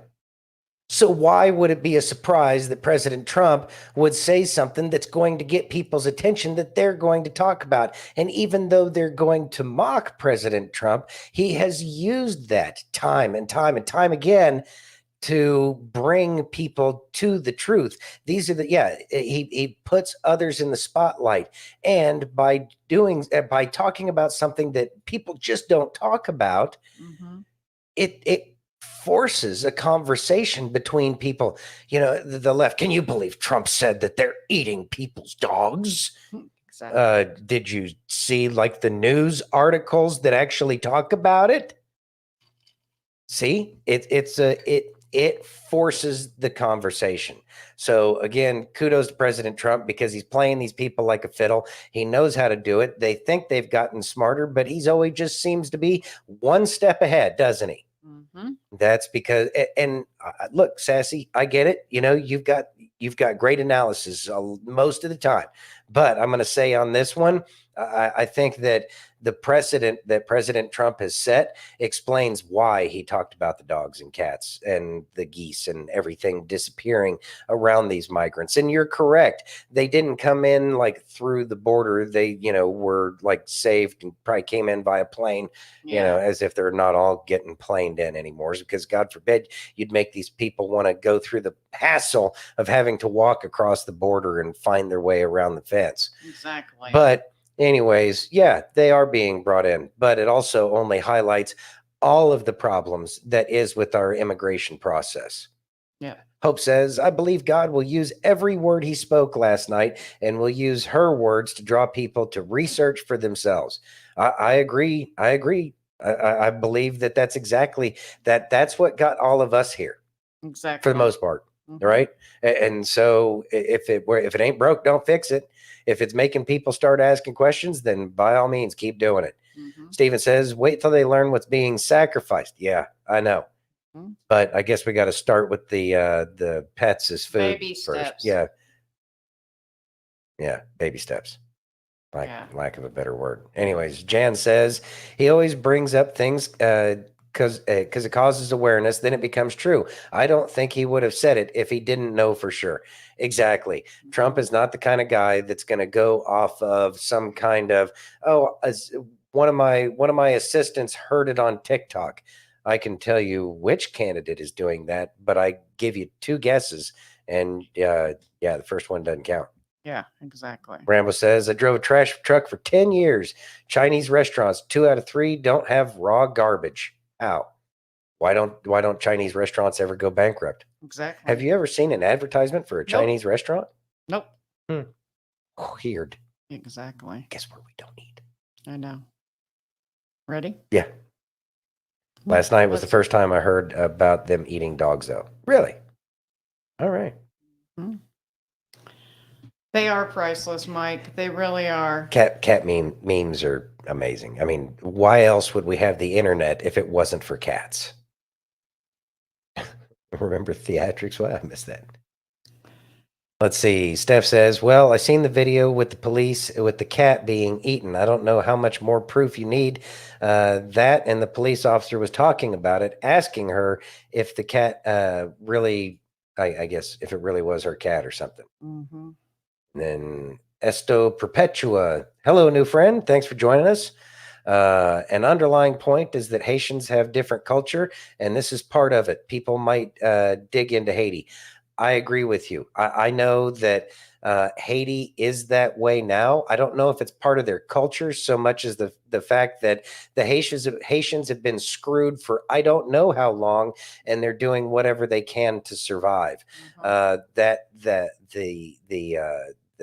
part of Hispaniola is absolutely destroyed because of, well, I'm going to say policies laid in place by people like the Clintons. Exactly. Because, hey, Tracy, thanks for joining. Yeah. So, I don't know if it's culture so much as those poor people have been starved and treated so poorly, and they have never received the help that the American people thought we were giving to Haiti all of these times that we sent humanitarian aid over there. And the fact that we've been sending humanitarian aid so many times should be an indicator. Yeah. So and that should be an indicator of what's really happening over in Haiti. And really, we haven't heard anything else other than the fact that some dude named Barbecue showed up and he's now the acting president or something. So Haiti needs love, and we as Americans, once we get our act together, need to provide assistance for these people, because nobody wants to leave their home to begin with. Nobody wants to leave. No, people just want a place where they can live in peace, just like the rest of us. So what can we do? We got to fix ourselves first, and then we can worry about everything else. Just like our own spiritual journey, we have to fix ourselves first. We have to get right with God, with ourselves, or for ourselves first, so that way we can be of some kind of help to the world around us. And then Hope says that voodoo, though. Yeah, look, I get it. That's part of it too. And that might be some of these critters that have disappeared might be sacrifices. And that's something to be concerned about as well. But in the meantime, all we know is that people's critters are disappearing, and it could be food. It could be who knows what. So, Exactly. yeah. But I think it's very important to have that discussion. And I think that the more people dig and the more information that's shared, we'll all get a little bit smarter about it. And then we can figure out what is the best course of action for us as Americans to do. And that does not mean that we need to go have some kind of military intervention. We should probably be a little bit more creative than, hey, send in the military, America, we'll free the shit out of them. It hasn't worked out so hot. Exactly. Aaron says Hillary and Billary were heavily involved in Haiti. Santino, a lot of old shit that needs to be uncovered for the normies in Haiti. Yeah, I know. But I think that that's another reason why the left was so surprised that they were talking about it, because that rabbit hole can definitely lead to the Clintons in Haiti rabbit hole. Oh, yeah. Yeah. Yeah. Barbecue eats people, not cats. Yeah, I know, Mike. Gross. Yeah. How about some Kelly? Yeah, we could use some I Kelly need to after wash all my that. Yeah, ears out. it's been a long show of a whole bunch of. Yeah, I know. Let's go. All right. Do we really need to be tested by God? Like, come on, man, give us a break. It's hard enough already. But God's word says we need to be tested by fire. Is that really necessary? Look, if you're watching this right now and you feel a million miles away from God and his blessings and favor feel even further, then this is for you. You see, asking, do we really need to be tested by God, is a really good question. However, most people that ask it are looking at it the wrong way. It's not, do we really need to be tested by God? It should be. Thank you, Father, for allowing me to go through testing. No, Kelly, I don't want to thank God for that. Testing sucks. Okay, I feel you. But think about it like this. Why do they put gold into the fire in the first place? To burn out all of its impurities. Everything that is less than perfect gets burned out, and you're left with solid, pure gold. And that's exactly what God wants to do in you. Now, a lot of times we call this process the desert season. And for some reason, most people see going through a desert season as a bad thing, as punishment. But that couldn't be further from the truth. My friends, you have to understand, this desert season you find yourself in right now is actually the preparation for your calling. Well, what kind of mean God would allow us to go through all these troubles and hard times to prepare us for something? You know, one who loves you more than anything. One who understands if your character doesn't match your calling, you're never going to make it. Do you see what I'm saying here? The reason you need to start seeing your desert season as a blessing and not a curse is because this is the preparation for your promotion. All those things that you've been praying to God for. If your character is not in a place where you can hold those things, they won't be a blessing to you. They'll be a curse. And God's not going to give you a curse. Instead, he's going to let you be developed so you can hold the blessing. Okay, now I know what you're thinking. Well, I wish God would hurry up then. It's taking forever. I don't think I can take much more of this testing. What can I do to speed it up? Now, the truth is, there's nothing you can do to speed up a desert season in your life because God is developing your character. That's not something you just want to rush through. However, there are things we can do to lengthen the process, and you do not want to do that. But unfortunately, that's what happens to most people when they try to speed up the process. So I want to show you two examples, if you don't mind. One is a good example, and one is a good example of a bad example. Let's look at the Israelites first. Their desert season was preparation for their promised land, and yours is too. And this desert season was only supposed to last 10 days. But you and I know it took them 40 years. Pay attention. That's 40 years they spent wandering in the wilderness that they didn't have to go through. So what happened? Well, 1 Corinthians 10 tells us exactly what happened. The Bible lists 5 things the Israelites did that kept them from entering their promised land. 1, idolatry. 2, tempting Christ. 3, lusting after evil things. 4, sexual immorality. And 5, are you ready? Complaining. Did you catch that? Complaining? I mean, I'm looking at this list and I'm thinking one of these things doesn't belong. One of these things is not like the other. I mean, seriously though, complaining? I mean, let's be real. It looks like it's a bit much to add complaining to a list of idolatry and sexual immorality. But if you ask me, I think the greatest sin of the Israelites in this time was complaining. And look, let's not sugarcoat this. We do the exact same thing every day. For a lot of believers, Christians, our prayers are just us telling God what we don't like about our lives. I mean, have you ever thought about it? That's complaining. And it's just so selfish. When you're complaining, what you're really saying to God is, I'm focused on me. And what I want is more important than what you want. God, I don't like the way you're doing things in my life. I could do it better. I know. Is that something you would ever really want to say to God? Of course not.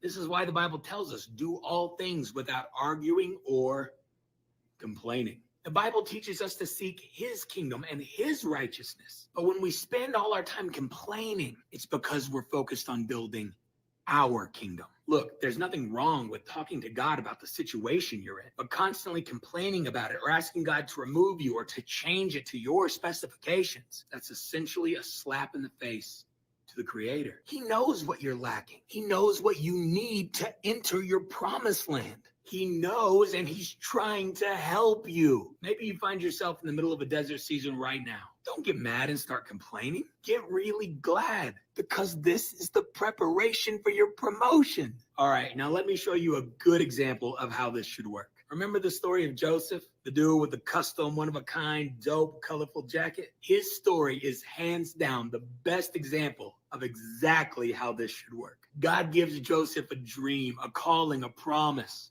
just like he's giving you. But Joseph wasn't prepared for that calling at the time God gave it to him. I mean, Joseph's story starts out with him snitching on his brothers. That Bible verse is actually where we get the term, snitches get stitches and wind up in ditches. No, it doesn't.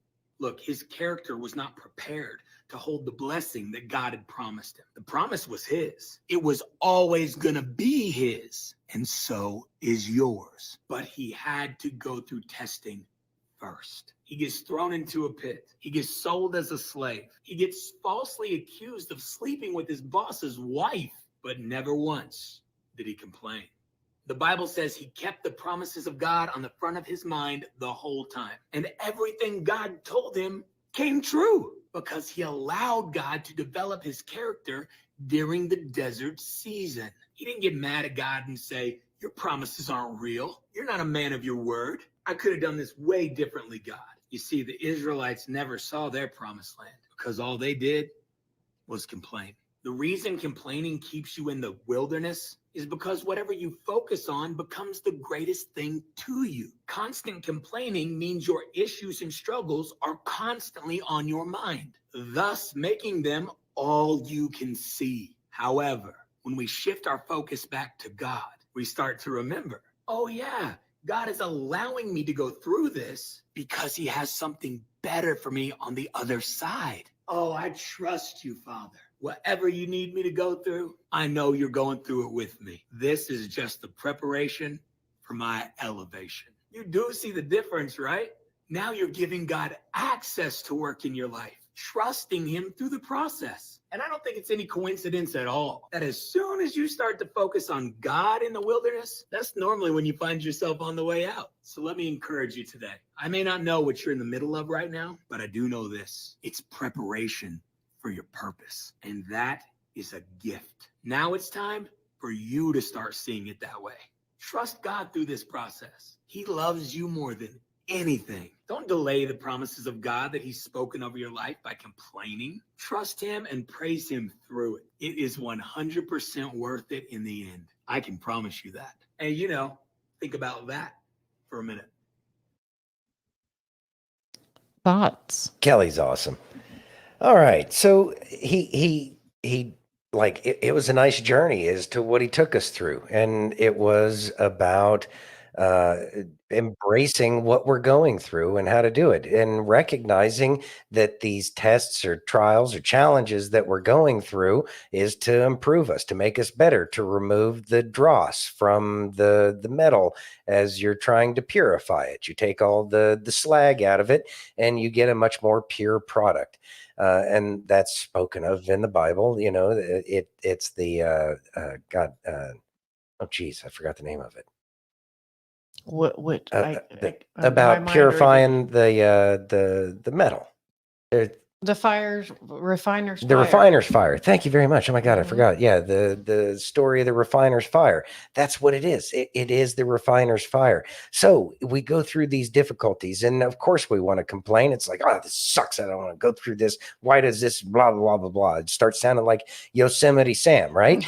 Yeah. And then, so what do we do about it? And the best that I have at this point in time is that's when we're supposed to turn it over to God. Okay, I can't do anything about this and it upsets me. God, I need your help right now. And again, it's count it all joy, but how fast can you run to the cross? That is the point. That's what we're trying to get to. This is how we build that intimacy with our Creator. Is okay, bad things are happening. He says he's got us. Let's put our faith in him. And then that way we will, end up making it through, and we will have him show us how he gets us through it. And so it does create that closer connection. So we can't get that lesson until we really just accept the situation for what it is, accept that there's really nothing we can do about it. We can try to convince people to change their ways. We can try to, do whatever it is we do, and God's happy. Okay, well, you seem to have it, go for it. And then we find out that doesn't work. So what do? We got to turn to him.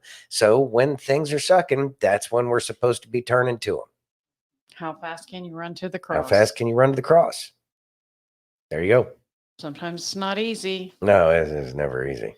but that's the point. Is it's not supposed to be easy. Right. It says so in the Bible. You don't become a Christian and then all of a sudden, poof, everything's awesome.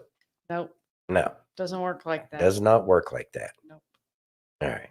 You ready? Yes, ma'am. Got Miss Melania Trump. Okay, nice. You want to read that real quick? Melania posts a powerful video demanding answers about the assassination attempt on her husband. Let's go. About time. The attempt to end my husband's life was a horrible, distressing experience. Now, the silence around it feels heavy. I can't help but wonder, why didn't law enforcement officials arrest the shooter before the speech? There is definitely more to this story, and we need to uncover the truth. She's so classy. She is. Thoughts? So obviously this is to get the narrative out there, to make sure that it's not forgotten about. Why were the failures there? So it tells me that we're definitely going to keep talking about the assassination attempt, and we should most certainly keep talking about it. That tells me, in a non-communicative communication, if that makes sense, that's something that we as people who are seeking the truth need to focus on. There are answers out there, and that has not changed. Just because Q isn't posting anymore does not mean that we don't still have all of the information. It does not mean that we don't have more than we think we have. We have all that information. It's right in front of us, but there is a little spicy nugget there that really has some potential to break some things open. If Melania Trump decided to have a public communication, it was done for a very specific reason. And I do believe that there is something there that could change everything. And we all agree with her. Why didn't that dude get arrested? Why wasn't he, physically detained and questioned? They were already looking at him. There are a lot of unanswered questions that we need to get answers to. And apparently it's important enough for her to bring it up, despite everything else that's going on, that there is an answer there that we're looking for. Good medicine. Thank you, Stephen. Appreciate that. Yeah. You ready? Yes, ma'am. Go ahead, read that headline. Grandpa's 4-year-old grandson cannot attend pre-kindergarten in small town Ohio because the crime of speaking English. Ready? Yeah. So wait till you hear this one. I'm just taking my dog for a walk. Anyway, so my daughter enrolls my 4-year-old grandson into preschool last week, and they have a little meet and greet. I think it was Thursday. I just heard about this yesterday. And if you watch my channel, you know I live in small town Ohio. So she goes, takes him down to the meet and greet. They tell her that she has to hire a translator with her own money in order to send him to preschool because he is the only student that doesn't speak Spanish. Really? So obviously she didn't do it. She pulled him out of preschool. And this migrant problem is it's not a red state, blue state thing, because I live in a red state and we're just overrun with them. So it's our whole government. It's all of them. Can you believe that? Can't go to preschool because he doesn't speak Spanish. Unbelievable.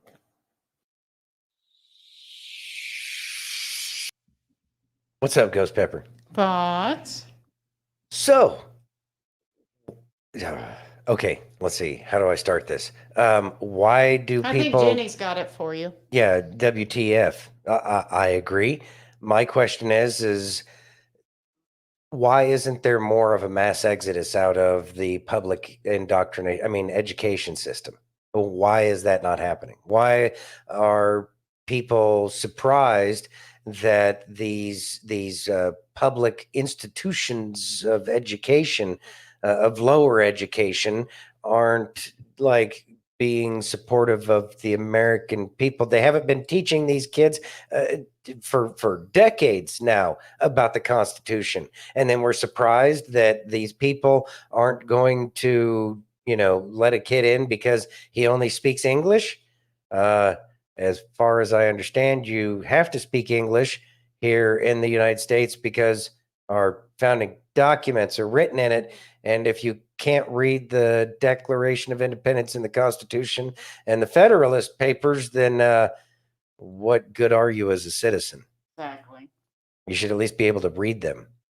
Yeah, they are doing that boy a favor. I agree with you, F. Clan, 100%. I think that it's good. The parents or grandparent will be, there to teach the child. And I guarantee you that once they start to look at the paperwork that they're supposed to be teaching the kid with, they're going to be appalled with the things that are in there. So these things will continue to happen until people decide to take control of their child's rearing. Yeah. All right. Stephen says those same schools provide free translation for kids where English is not a first language. 100% correct. It is angering. It is very angering. I agree. Yep. You ready? Mm-hmm. I got RFK. All right.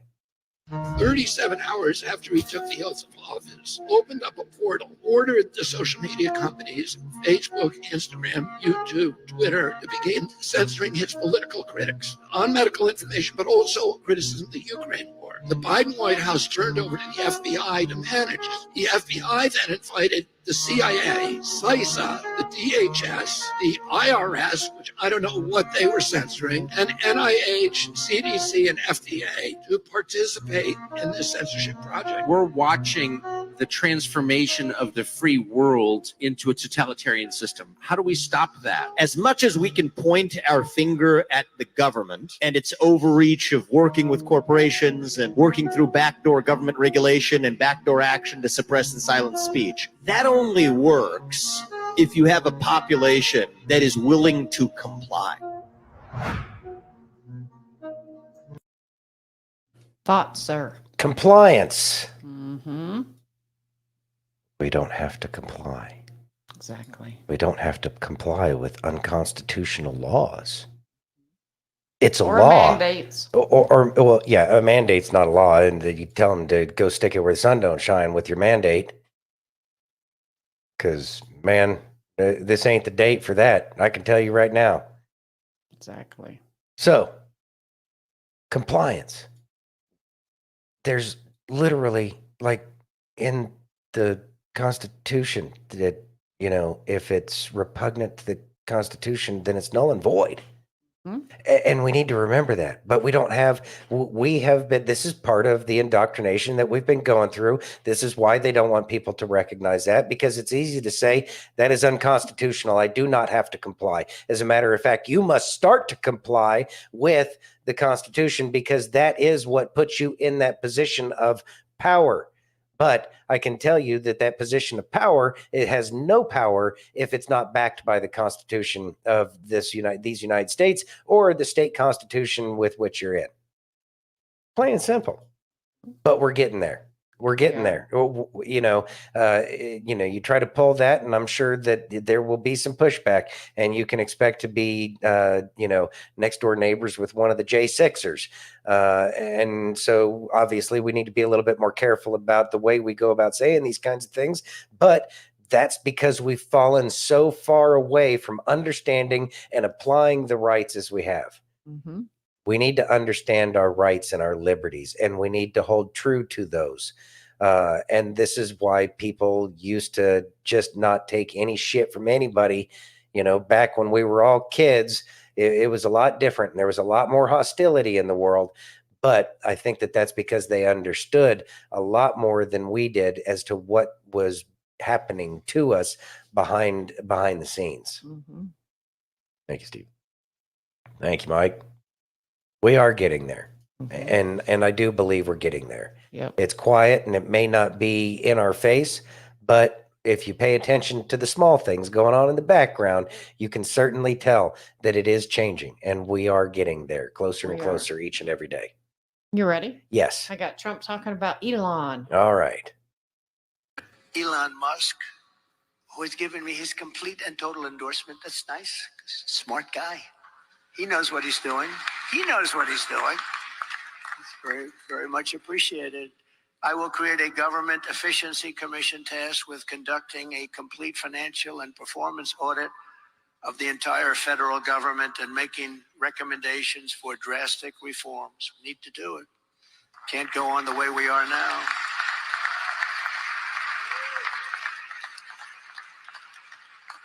And Elon, because he's not very busy, has agreed to head that task force. Be interesting if he has the time. I don't think there's a better person on the planet to head that task force. And I think it is a great idea, Government Efficiency Commission. Our government is not efficient. We know this. We know we waste billions and billions of dollars. Let's think about it like this. Elon took over Twitter, fired more than 80% of the employees. Now Twitter has more features than it did. It's shipping out more features on a regular basis, and they're having no problems with uptime. They didn't need those 8,000 employees that they had. Not to mention, he started Neuralink, the Boring Company, SpaceX, Tesla. He's got XAI now. He is quite literally the most, if not one of the most, but probably the most efficient person on the planet. We should be extremely excited about him having a hand in making our government more efficient. Even people on the left should be excited. That's assuming you don't like the government's hand in everything. But the more efficient our government is, the more we can do with that money. We can pay back our debts faster. We can have more money for social services. There's a ton of different things we can do with that money. I think this is a great idea, and I don't think we could have had a better person head up that efficiency commission. Thoughts? That efficiency commission is going to be one of the more fun things to watch once it all starts to go down. There's going to be a lot of butt hurt. A lot of butt hurt. There's going to be a lot of butt hurt. So invest in butt hurt salve futures, because right now, because if once Trump gets back into office, there's going to be a lot of butt hurt, and people just are going to not have a job anymore. That what they thought was an untouchable job, and that is going to be one of the more glorious things that's going to be difficult to not gloat about, because these people have been hiding under some kind of union against the people of the United States. Because if you're a government worker and you unionize, your union is against the people. Plain and simple. Like just simple logic says, hey, look, the people don't want to pay us enough and we need to band together to get the people to pay us more. That's exactly what a union is, except for normally it's geared against a company. Do the people in the government need it to, be able to pay their bills? Like, should somebody that's in the military be living on food stamps? Probably not. But I don't think there's too many people that have been in the government for 30 years or whatever the case is that are living on food stamps at this point in time. And the workload has gotten more and more simple and easy and really has been computerized in a lot of ways. So with Elon Musk going to be head of some kind of efficiency part of the government, obviously we're all for that, because I can't think of anybody that says, you know what? I think the government needs to be a little bit less efficient. Well, there's that. I've never heard anybody say that. Left, right, in between, communist, socialist, fascist, doesn't matter. Everybody says there's too much government. So, and that it's inefficient. Reagan even talked about it. The bureaucracy is expanding to meet the needs of the expanding bureaucracy. Mm-hmm. It's exactly what's been happening, and it's been going on forever and a day.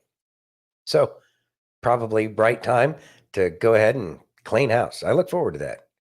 Everyone can be disposable. Sadly, that is true. One of the things that was said in terms of a mind exercise is what's the only part of the military that actually needs to belong to the government? Which part can't be outsourced? And the answer might surprise you. Yeah. And that would be the people who pay you. Mm-hmm. The people with the money are the people that are the only people that are necessary in a military. I mean, after all, look, we have Blackwater and all of these private military contractors. So you don't need trigger pullers anymore. And they seem to bring everything that they need. And all you have to do is pay them money. Well, hell, that's pretty simple, isn't it? Right. Clearly, we need to refocus on what we think the government should and should not do, and how much should be done in-house versus outsourcing, because the outsourcing is where I'm going to assume is a lot of fraud, waste, and abuse, and a lot of inefficiencies. Yep. Anyways, Mike says, I met Elon 10 years ago in Phoenix, Arizona. He's a good dude. You know what? That's pretty cool, man. I'm not gonna lie. I wish I could meet him. That's pretty neat. Hope says, I think a lot of them up there already have butts that hurt. Well, yeah. How else do you think we got to where we're at with all of this alphabet soup stuff that's been taking over the country for so long? Yep. Exactly. Steph says they've been hiding under a veil of evil. Yes, ma'am, they have. Tracy says, I bought stock in puff tissues because all the libs are going to need them because of all that crying they'll be doing. Good call. Good call. Good call. You ready? Yeah. And now, if you don't ever sit with your anxiety and process it with God, but you just run straight to pills, you just run straight to porn, you just run straight to people who will say what you want to hear. If you don't ever sit with it and work through it, you will never see what was in you that was designed to be broken away in the soil of your fruitful place. I thought Canaan was the land with fruit. I thought the promised land was the land of fruit. I thought that was the land God was taking them to. Joseph said, I have a God who, if the land doesn't have fruit, he'll bring fruit out of you. He'll do it in your school. If every kid in your school is crazy, you'll be the sane one to show them how to walk in the ways of God. Thoughts? Bringing forth fruit. It's really not a place. And obviously there's the metaphor about, us bringing forth fruit, and the fruits that we bring. It's all based on our faith and how we go about moving forward in our lives. Provided we're moving forward, then it's easier to provide fruit that way. And you do. He says, bring your anxieties, bring your worries, bring your troubles to me. Mm-hmm. Again, Lay how fast them can at you? his feet. Yeah. Again, how fast can you run to the cross? Lay them at his feet, and every single time. I mean, I don't know why I'm still surprised. It shouldn't surprise me anymore. All right, God, I need your help with this one. Oh, look, it got done. Oh, wow, that's really cool. But at the same time, why shouldn't we rejoice in the fact that he loves us and he's going to do things for us? And we get confirmation of that. Pretty awesome. Kind of fun. Exactly, Stephen. Yes. Burden is light. Yeshua's burden is light. There you go. You ready? Yeah. You want to go and read that? Elise Stefanik absolutely wrecked former New York Governor Cuomo during the COVID-19 response hearing. Oh, wah. All right. If we get shut down on a platform, then so be it. Ready? Yes. And just as a reminder for the public tuning in, we are here today on behalf of the over 15,000 vulnerable seniors in nursing homes who died because of Governor Cuomo's fatal executive order on March 25th, damning them to this horrible fate, including constituents in my district and every congressional district in New York State. I also want to recognize the families and advocates who have been working tirelessly on behalf of their loved ones amidst this grief, who have been smeared, attacked, and denigrated by Governor Cuomo and his most senior aides. Let me begin first. After months of inquiry and investigation, we now know irrefutably what New Yorkers have known for years, that Governor Cuomo himself and his most senior aides ordered, directed, and executed this deadly executive order counter to CMS and CDC guidance. Our investigation also reveals, a bipartisan investigation, that the disgraced former governor and his top aides were caught covering up their culpability and guilt to selfishly save their shredded reputations. I want to start with the March 25th directive. Isn't it correct, former governor, that Dr. Zucker served as your commissioner of health during the COVID crisis? Yes. And you have stated and shared that you have great respect for Dr. Zucker's work and professionalism. You have said that in the past. Is that correct? I don't know if I've used those words, but I'll take your word for it. Do you have respect for Dr. Zucker and his professionalism? Are you aware that Dr. Zucker testified that the March directive was prompted by a direct request to you, former Governor Cuomo, from the Greater New York Hospital Association? Are you aware of that fact? I'm not aware of his testimony, no. Well, that was what he testified to this committee. Dr. Zucker also went on to say, quote, Greater New York Hospital Association called the governor and the team. We were all there in a conversation, end quote. I also want to add, are you aware that another staffer at the Department of Health testified that the March 25th order did receive sign-off from the executive chamber? Are you aware of that fact? No, I'm aware of the testimony to the exact opposite that you received. That is incorrect. He said, yes, absolutely. That's not the testimony that I have before me. The testimony I Mr. have before Hutton- me, when he was asked whether the March 25th order was signed off by the executive chamber, the answer was yes, absolutely. And on top of that, Dr. Zucker testified that, quote, everything goes through the governor's office. And by the way, Governor, you and I both know that under your terrible leadership in New York, everything does go through the governor's office. My follow-up is it wasn't just the directive itself, Governor, it was the cover-up. This investigation found that you, former governor, and your most senior aides made a deliberate decision to exclude certain COVID-19 related nursing home deaths to hide and undercount the actual mortality rate in nursing homes.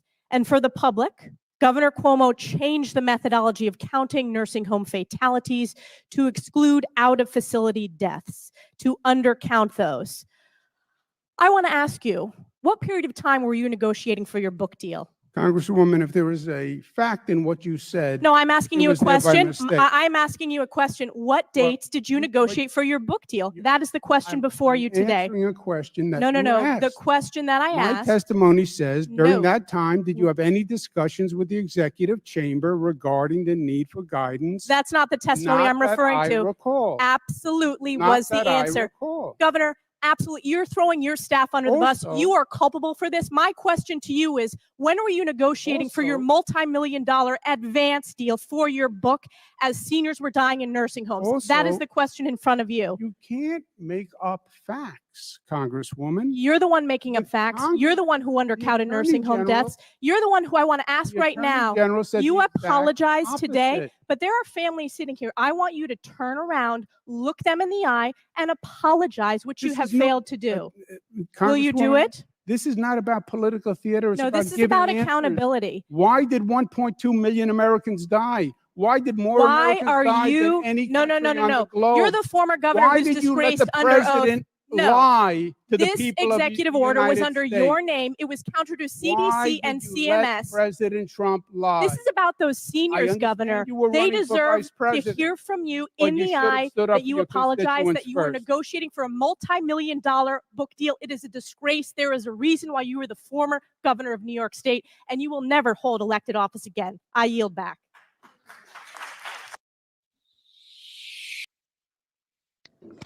Thoughts?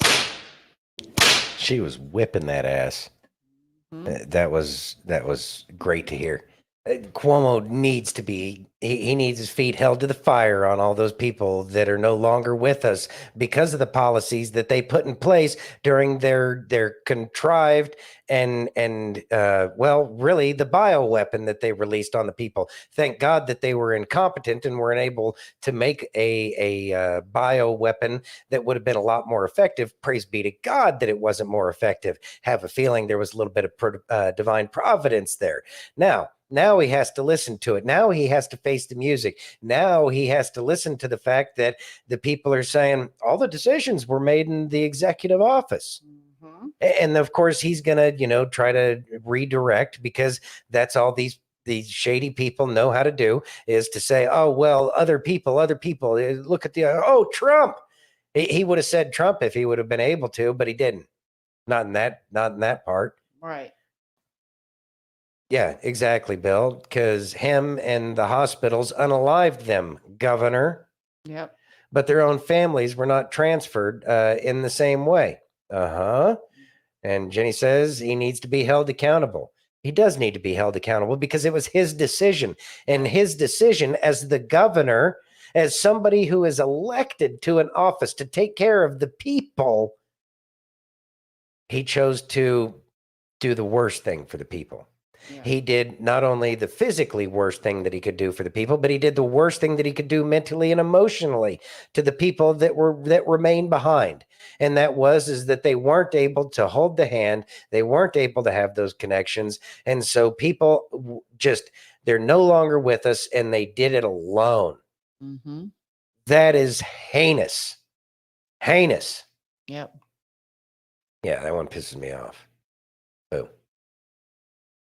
Is she a woman? Goodness. Anyway. You ready? You ready? Yeah, I'm ready. Want to go ahead and read that? John Stossel, Hollywood portrays civilian pew owners. Thank you. Anyways, Hollywood portrays civilian owners as fools, but that's not the truth, of course. They do like to shuck the blame. Hey, Gold. Hey, Golden Crisp. Thanks for joining.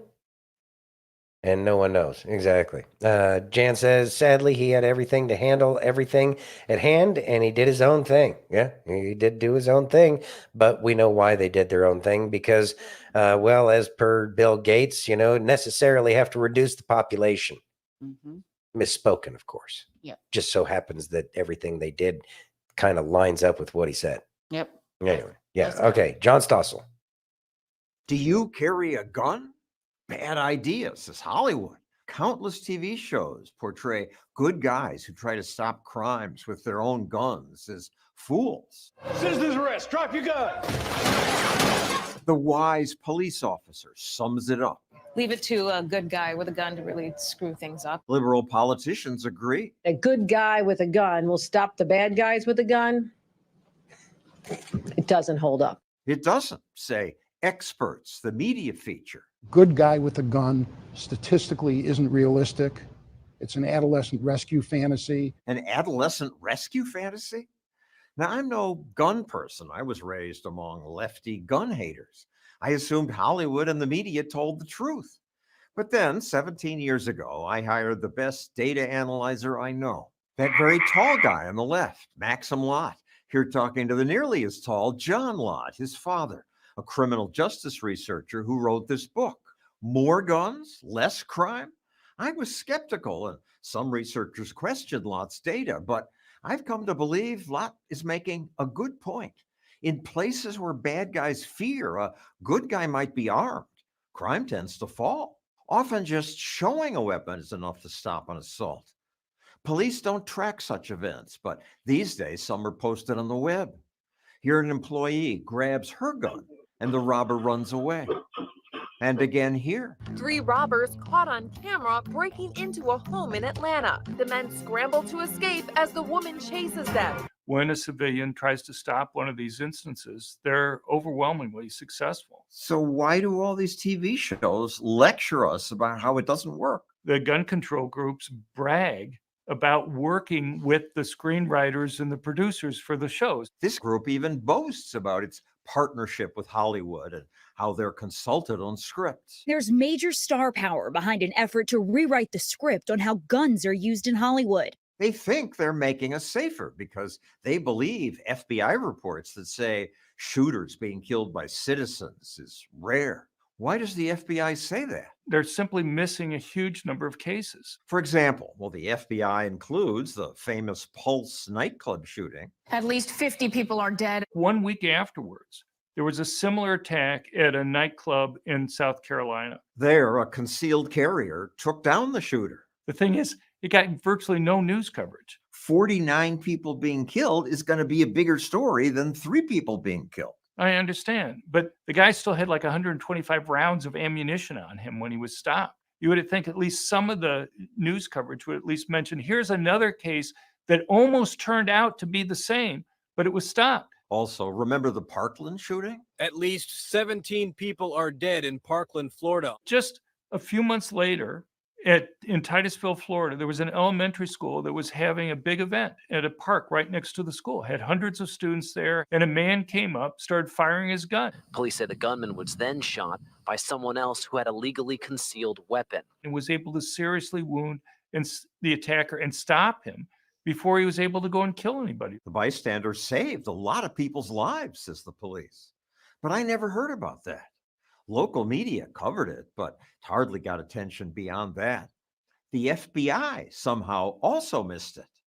At crimeresearch.org, Lott lists cases where bystanders stopped shootings, cases that the FBI often ignores, like this one. 3 people are dead, several others injured. Raul Mendez was at a party taking selfies with his pregnant wife, but then a guest at the party began firing at people. Catches me in the right side of the head. Bullet entered right here, right by my ear, goes straight through my face and out my left eye.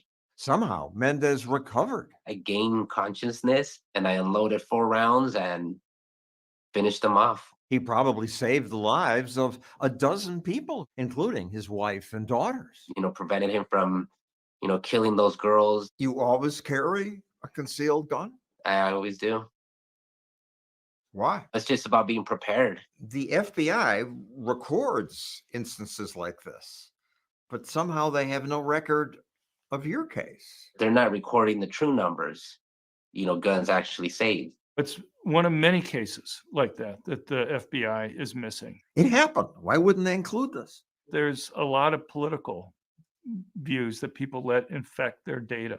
I had interactions with the people in the FBI. I had people go and tell me, well, I'm a Democrat, as a response, as if somehow that's how we determine whether or not to fix the data. The FBI who carry guns are anti-gun. It's just not believable. I think the people at the top, are more politically motivated than maybe your rank and file FBI agent. If they think that it would go against the narrative that they want to go and push, then they'll fight you. We asked the FBI about those cases they missed. They responded, their data is not intended to explore all active shooter incidents, but rather to provide a baseline understanding. Seems like they admit their data's incomplete, but the media sure don't. This kind of outcome is rare. This is very rare. No, self-defense is more common than they say, and it does stop lots of crimes. It'd be great if we could just get all guns to disappear. But the problem is that when you go and you ban guns, it's basically the most law-abiding good citizens who obey them. Every place in the world that's either banned all guns or all handguns has seen murder rates go up. Why would that happen? If you're primarily disarming their victims, you make it easier to commit the crimes. But the so-called experts still say there haven't been good guys with a gun who stop mass shootings. It's the kind of thing you learn from reading comic books. I was prepared and it saved lives. There's no comic book story about that. Those are facts. That's what happened. I was there. I'm sure there's many more out there that'll go unheard.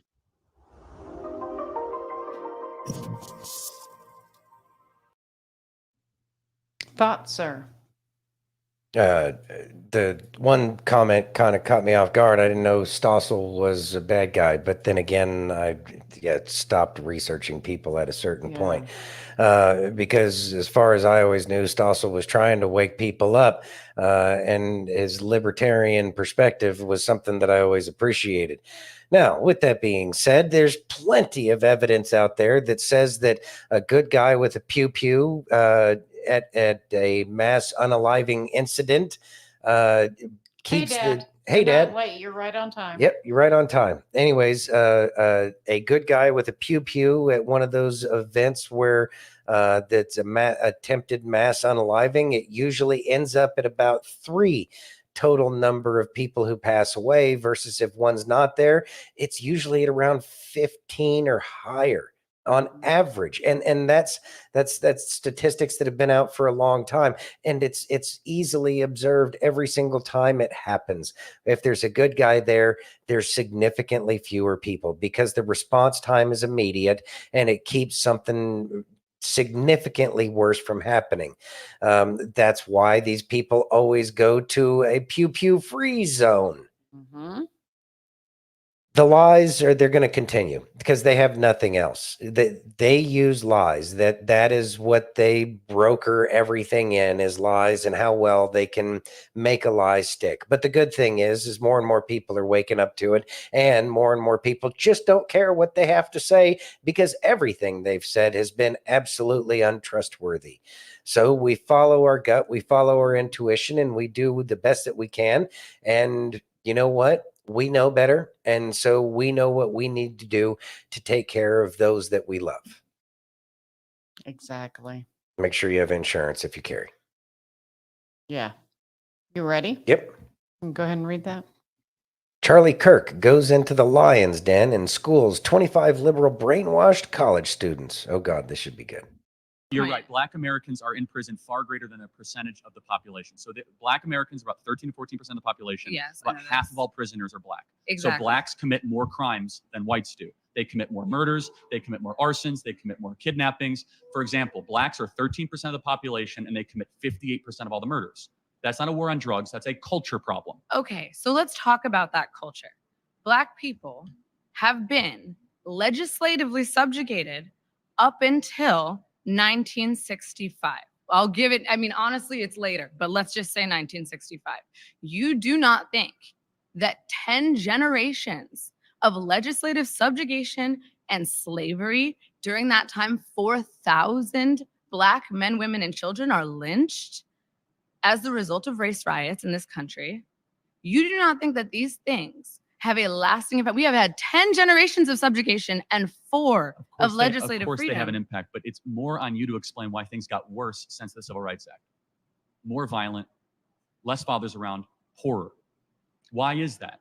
So, because of mass incarceration and the unfair criminalization of Black men. But let's just take murders, for example. Why Blacks are 13% of the population and commit 58% of the murders? Why is that? Because people in affluent and whiter neighborhoods are not being policed at the same rate. There are more police. I'm talking about dead bodies. There's no, like, we're not talking about policing. We're talking about murders. Why are so many Blacks committing murders outside of their population? Okay, let's take it back to some history. I'm curious for an answer to that question. I'm going to give you one. So let's go to redlining. Okay, redlining. Redlining yes. Is why so many Blacks are killing each other? No.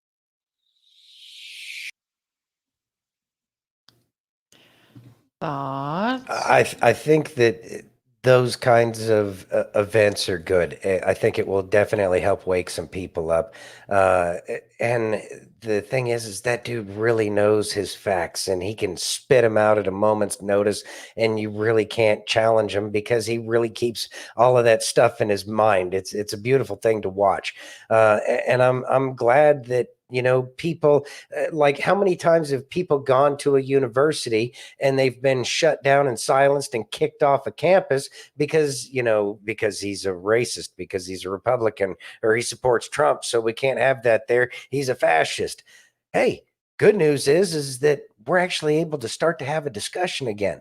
And as long as we can have a discussion, then we can get down to the brass tacks and get things fixed around here. But as long as people were silenced, people trying to spread the truth and the information about what's out there to expand people's minds, like you're supposed to have happen when you go to a college or a university, is you get your mind expanded with things that you didn't know. These people clearly need to hear an opposing perspective, and I'm glad that they had that opportunity. Ghost Pepper says, do I need Pew? Maybe Pew insurance? Guys, we're in trouble. The thing is we understand the system as it is right now. Should we need it? No, we should be able to be able to state our case. But you know what? Yeah, it's not an advertisement for it. I can tell you that. I am not a fan of any kind of gambling that we call insurance. Exactly. But the system's set up to support that gambling. So there is that. Goodness gracious. You ready? Yep. The truth is, putting up walls, that's the easy part. It's tearing them down that is far more difficult. When did I become so numb? Putting up walls are super easy. You can put them up and not want to share any of your feelings or open your heart to anyone because you've been hurt. The hard part is knocking those walls down and keeping your heart open and knowing that everything's going to be okay, even if you get hurt again, because we're all going through tests and trials, and we have to absolutely not put those walls up. It's not easy. It's not fun. It sucks. But at the same time, as we move forward with your heart open, loving completely and unconditionally, like Yeshua does, that's when we become better. And that's when we make this world better. And that's when everything is just the way it's supposed to be. So don't build those walls up. Knock them down. It's not easy. In fact, I still have walls about, I don't know, a fourth of the way up, but I'm getting there. So knock them down and love unconditionally and know that everything's going to be okay in the end. Seasoning, sir. Beautifully said. Building walls.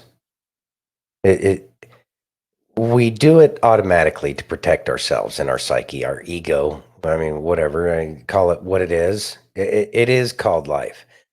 But those walls get in the way of us from living life. We got to tear those walls down. Those are the things that have prevented us from being able to live the happy, joyous life that we should be trying to live in the moment, and to be able to appreciate the present and the gift that the present is. And we really can't enjoy that when we put all the walls up because this or that or the other thing happened in the past. That was in the past. You've grown, you've learned the red flags. So what do? We make sure that we don't get ourselves into those situations. Sometimes those traumas are childhood and we, don't even recognize it. But we need to recognize why we're not able to be happy and in the present, because when we're not happy and in the present, that means that there's a walls up. And I've been having some difficulties with that lately, and I'm working on it. And you know what? It's part of the process. It's how we find out about who we are and about how we can live life to the fullest like we did before. But the walls that we put up around us prevent us from being able to see the world and a way in which to enjoy it. So make sure you're ripping down those walls whenever you feel like, you need to withdraw from everything and it's not easy. Recognize that tearing down those walls in that moment is the most the best thing that we can do for our own happiness and joy. Having those walls really makes life suck. Yep.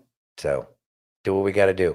Amen. Amen. Anyways, all right. So thank you very much for joining us today. We look forward to seeing you tomorrow on Facebook, YouTube, Twitch, X, Rumble, and pill.net. And if you haven't already, please take a moment and give us that virtual hug. If you're over on Rumble or YouTube, hit that thumbs up. If you're over on pill.net, take that red pill.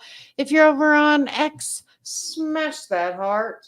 And if you're on Facebook, there's about 15 different things you can hit. Hit whatever button you want. Hit the buttons. Hit all the buttons. Whatever. Yeah. Why not be blunt? Shoves the weak and bad away. There's that. There is that. Yeah. All right, everybody. Well, we appreciate each and every one of you for joining us tonight. We look forward to seeing you tomorrow. We love you all. Have a great night. God bless and be safe.